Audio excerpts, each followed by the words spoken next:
बेळगाव जिल्ह्यामध्ये एक कागवाड तालुका आहे. त्या कागवाड तालुक्यामध्ये एक माधवी रहित आहे. त्यांचं नाव आहे सचिन माळे म्हणून. त्यांनी 2 एकर शेतामध्ये मिरच्या लावून आज लाखोपती झाले. हे इंटरेस्टिंग स्टोरी आज चंद्रोदय यूट्यूब चॅनलमध्ये स्टोरी स्पेशल. किती एकर शेती आहे?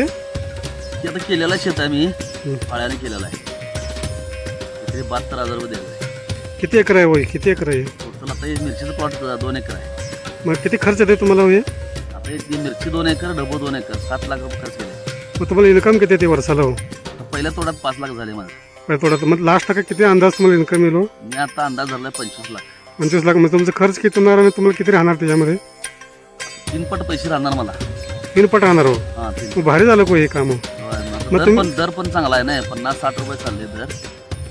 बरं, तुम्ही आता युवी पिढ्यांना काय सांगू शकता तुम्ही ह्याच्याबद्दल? माझं म्हणणं आहे की नोकरी बिक्रीच्या मागं लागण्यापेक्षा शेतीच्या मागं लागा.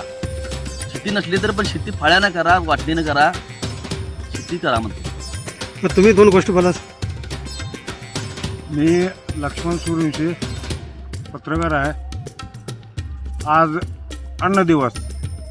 अन्न दिवस या निमित्तानं मी सगळ्या शेतकरी बांधवांना शुभेच्छा देतो आणि अभिनंदन करतो. विशेषतः गेली 35 वर्षे मी पत्रकारिता या भागामध्ये केलो आहे. क्षेत्रदिन बघितल्यात, प्रायोगिक तत्वावर केलेत, पुरस्कार बी ऐकणे शेतकऱ्यांनी अनेक घेतलेत. जे शेतीशास्त्र जे आहे, पारंपरिक शेतीला फाटा देऊन आधुनिक शेतीकडं मुलं, तरुण पिढी, सुशिक्षित पिढी जर लागले, नोकरी हे त्यापुढं काहीच नाही असा एक आदर्श या पोरानं सचिन माळे हा एक आदर्श व्यक्ती. हां, एक 7-8 वर्ष मी याचं प्रायोगिक तत्वावर शेती करतोय. आम्हाला हे पोरगं काय करतोय असं वाटत होतं. त्याची चेष्टा मस्करी आम्ही केल्या. ते 8 लाख घालतोय आणि एवढं काढतोय आणि एखादं निसर्गानं जर दगा दिला तर काय. त्यातनं बी ऐकणं बेचिराग झालेला. जपान जसं वर उठून उभं राहिला तसा हा पोरगा शिक्षणाला, इतर सगळ्या गोष्टीला ऐकणे फाटा देऊन शेतीत मन रमला. शेतीच्या मातीचा कण त्याला माहीत आहे, शेतीचं झाड त्याला माहीत आहे. दररोज त्याला शेतीचं झाड हसवतं आहे, खेळवतं आहे, आनंद देतं आहे, त्याला बोलतं करतं आहे. म्हणून तो शेतीचं मातीचं नातं त्याचं आहे. तरुण पिढीने, पदवीधराने नोकरीच्या पुंगळ्यासाठी ऐकून त्या डिग्र्या घेऊन फिरण्यापेक्षा, आईवडिलांना पॉकेट मनी मागण्यापेक्षा, आणि मुली आजकाल ऐकणे देत नाहीत.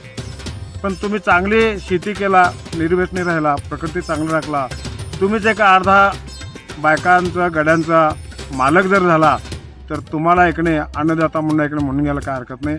आणि हा पोरगा ऐकणे धाडसानं, मूर्ती छोटी आहे, व्यक्ती मोठी आहे, मात्र ऐकणे त्याचा आदर्श येऊन ह्या प्लॉटला भेट द्या.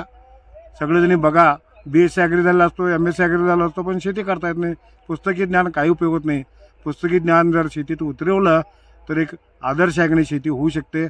आणि भारत हा कृषीप्रधान देश आहे.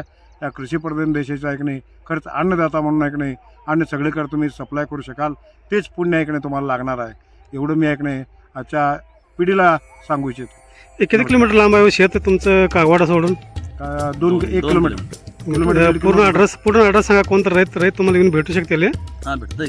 ॲड्रेस सांगा पूर्ण, कुठे येते? इथून कागवाडपासून 1 किलोमीटर अंतरावर आहे की दानवाडे मळा रोड म्हटलं तर कोणी सांगतोय.